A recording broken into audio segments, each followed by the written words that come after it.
जय हिंद। मेरा नाम है रवि। आपका स्वागत करता हूं अर्थवर्धन चैनल में। मोतीलाल ओसवाल म्यूचुअल फंड अपना एक नया एनएफओ लॉन्च करने जा रहा है, जो कि है Motilal Oswal business cycle fund. ये एनएफओ 7 अगस्त को ओपन हो चुका है और 21 अगस्त को क्लोज हो जाएगा। अगर आपको भी इस फंड के अंदर इन्वेस्टमेंट करना है तो लिंक मैंने डिस्क्रिप्शन के अंदर दे दिया है, वहां से आप अपना इन्वेस्टमेंट करना बहुत ही आसानी से स्टार्ट कर सकते हैं। पहले हम बिजनेस साइकिल क्या होता है वो समझने की कोशिश करेंगे। बिजनेस साइकिल का ये फंड क्यों लॉन्च किया गया है, उसके पीछे के रीज़न क्या है वो हम समझने की कोशिश करेंगे। साथ में बिजनेस साइकिल को हम इंडिया के मार्केट के साथ में कंपेयर करके देखेंगे ताकि हमको भी आइडिया आए कि हम कौन से फेज़ में चल रहे हैं। अब ये फेज़ क्या होता है वो भी मैं आपको बताता हूँ। मार्केट अलग अलग दौर से गुजरता है जिसको हम फेज़ कहते हैं। तो अभी के समय में मार्केट कौन से फेज़ में है वो मैं आपको बताऊंगा। तो सबसे पहले मार्केट के अंदर एक फेज पकड़ते हैं जिसका नाम है पीक। मार्केट एकदम ऊपर की तरफ होता है, उसके बाद आता है कॉन्ट्रैक्शन, मतलब मार्केट नीचे की तरफ जा रहा है। इसके बाद वहां पर आता है स्लंप, मतलब मार्केट ठहरने की कोशिश करता है मार्केट गिरने के बाद। इसके बाद आता है एक्सपांसन का पीरियड और उसके बाद आता है फिर से पीक। मतलब आप समझ सकते हैं मार्केट अपने फेजेस को बार बार दोहराते जाता है और इसी को कहते हैं बिजनेस साइकिल।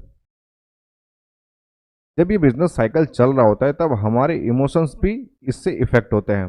जैसे कि अगर मार्केट ऊपर की तरफ जा रहा है तो हमें बहुत ही अच्छा खासा ऑप्टिमिज्म होता है, बहुत अच्छा लग रहा होता है, हमें बहुत एक्साइटमेंट होता है। इसके बाद जब मार्केट धीमे धीमे नीचे आना शुरू करता है तो हमको डर पैदा होता है, पैनिक होता है, डिस्पेयर होता है। इसके बाद मार्केट कहीं पर ठहरता है जिसको हम स्लंप कहते हैं। इसके बाद फिर से मार्केट रिबाउंड करता है ऊपर की तरफ, तो हमें कुछ होप जागती है, हमें ऑप्टिमिज्म मिलता है। तो ये सारे जितने फेजेस है उसमें हमारे बिहेवियर भी चेंज होते हैं।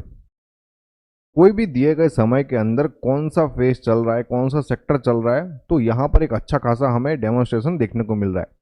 जैसे कि 2021 के समय में जो 2020 का क्राइसिस है उसके बाद 21 के अंदर आईटी सेक्टर जो बहुत ही शानदार तरीके से परफॉर्म कर रहा था।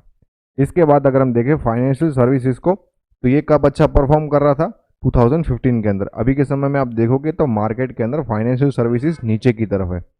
हेल्थ केयर कब परफॉर्म किया था जब 2020 का कोविड का क्राइसिस खत्म हुआ, और उस समय पर आप देख सकते हैं कि वहां पर हेल्थ केयर जो है वो बहुत ही शानदार परफॉर्म कर रहा था। ऑटो सेक्टर को अगर हम देखें तो यहाँ पर हम देख सकते हैं 2017-18 से लेके फिर से इसका दूसरा साइकिल शुरू हुआ है 2022 के बाद में, और ऑटो सेक्टर अभी भी ऊपर की तरफ चल रहा है। आईटी के ऊपर मैं यहाँ पर फिर से अगर आपका ध्यान दोरूँ तो आप यहाँ पर देख सकते हैं 2004 के अंदर ये फिर से ऊपर की तरफ आया था। फिर आप यहाँ पर देख सकते हैं कि मार्केट ऊपर जा रहा है, फिर नीचे आ रहा है, फिर ऊपर जा रहा है। यहाँ पर फाइनेंशियल सर्विसेज के अंदर मार्केट ऊपर गया, नीचे आया, ऊपर गया। हेल्थ केयर के अंदर नीचे था, फिर वापस ऊपर आया, फिर नीचे आया। ऑटो के अंदर मार्केट ऊपर गया, नीचे आया, फिर अभी के समय में ऊपर की तरफ है। तो ये अलग अलग फेजेस है, आप समझ सकते हैं कि अलग अलग समय के अंदर अलग अलग सेक्टर परफॉर्म करते हैं।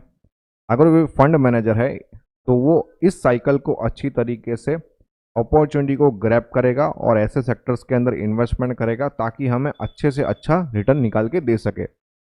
लेकिन एक बात याद रहे कि यहाँ पर जो भी रिटर्न मिलते हैं वो फंड मैनेजर की बहुत ही शानदार स्किल के ऊपर डिपेंड रहने वाला है। अब हम इंडियन मार्केट को यहाँ पर फेजेस के अंदर समझते हैं। मार्केट थ्रू था कब 1998 से लेकर 2000 तक के समय के अंदर। मार्केट एक्सपांड हुआ 2001 से लेकर 2003 के समय के अंदर। मार्केट पीक पर पहुंचा कब 2004 से लेकर 2007 तक का समय पीक पे था। इसके बाद हम सबको मालूम है कि मार्केट 2008 के अंदर नीचे आया था। इसके बाद थोड़ा सा यहाँ पर करेक्शन होने के बाद 2008 के अंदर मार्केट ने स्लो डाउन किया, मतलब जो नीचे जाने का जो प्रोसेस था वो स्लो डाउन हुआ। उसके बाद फिर से थ्रू में आया और उसके बाद अभी के समय में हम देख रहे हैं कि मार्केट फिर से एक्सपांड हो रहा है, जो हम 2001 से लेकर 2003 के अंदर देखा था। तो आप समझ सकते हैं कि इंडियन मार्केट भी बिजनेस साइकिल के थ्रू गुजर रहा था और अभी के समय में भी गुजर रहा है और आगे भी इसी तरीके से गुजरता रहेगा। आपको सेक्टर्स को यहाँ पर किसी भी तरीके के टेंशन लेने की जरूरत नहीं है। फंड मैनेजर ये सब डिसाइड करेगा कौन से सेक्टर के अंदर इन्वेस्टमेंट करना है और कौन से सेक्टर्स को अवॉइड करना है। फ्यूचर के अंदर जो भी ग्रोथ आने वाला है वो कहाँ कहाँ से आएगा, जैसे कि सेमीकंडक्टर का जो बिजनेस है वो उभरता हुआ बाजार है, ईएमएस है, इलेक्ट्रॉनिक्स मैन्युफैक्चरिंग सर्विसेज, ईवी है, बैटरी है, ग्रीन एनर्जी है और डिफेंस है।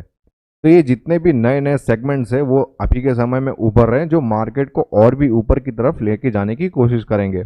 अगर आपको भी इस फंड के अंदर इन्वेस्टमेंट करना है तो लिंक मैंने डिस्क्रिप्शन के अंदर दे दिया है, वहां से आप अपना इन्वेस्टमेंट करना स्टार्ट कर सकते हैं।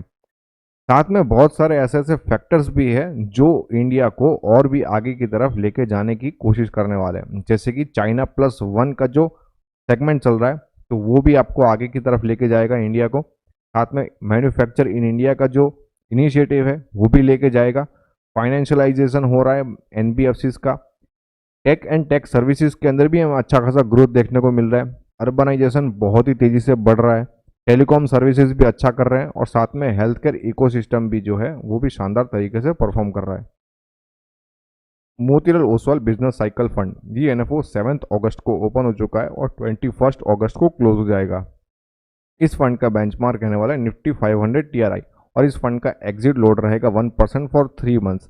मतलब अगर आप अपने पैसों को 3 महीने के बाद रिडीम करते हो तो आपको किसी भी तरीके का एग्जिट लोड नहीं लगेगा, लेकिन अगर आप अपने पैसों को विद इन 3 मंथ्स रिडीम करते हो तो आपको 1% जितना एग्जिट लोड लगेगा।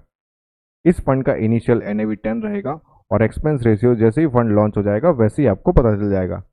ये एक ओपन एंडेड कैटेगरी का फंड रहने वाला है, मतलब आप इस फंड के अंदर कभी भी अपने पैसों को इन्वेस्ट कर सकते हो और कभी भी अपने पैसों को रिडीम कर सकते हो। ये रेगुलर और डायरेक्ट दोनों ही मोड में अवेलेबल रहेगा। इसमें ग्रोथ और डिविडेंड दोनों ही ऑप्शंस देखने को मिलेंगे।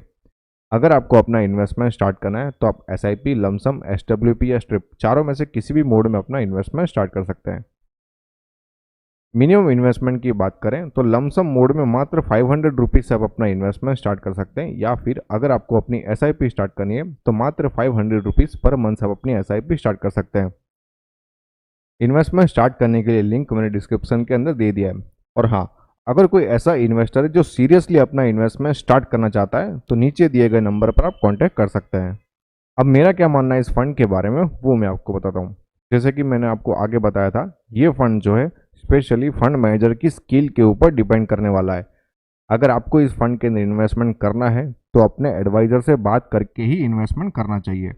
अगर आपको लॉन्ग टर्म के लिए इन्वेस्टमेंट करना है तो आप इस फंड के बारे में सोच सकते हैं। अगर आपने और भी कहीं पर भी इन्वेस्टमेंट किया हुआ है तो इस फंड के अंदर इन्वेस्टमेंट करके आप अपने पोर्टफोलियो को डाइवर्सिफाई कर पाओगे। लेकिन एक बात याद रहे, ये फंड शॉर्ट टर्म के लिए तो बिल्कुल भी नहीं है। इन्वेस्टमेंट की रिगार्डिंग अगर आपको किसी भी तरीके का क्वेश्चन है तो आप हमें टेलीग्राम, ट्विटर और इंस्टाग्राम पर फॉलो करके अपने क्वेश्चंस को पूछ सकते हैं। होप ये वीडियो आपको पसंद आया होगा। अगर ये वीडियो आपको अच्छा लगा तो लाइक करो, शेयर करो और सब्सक्राइब करो। Thanks for watching.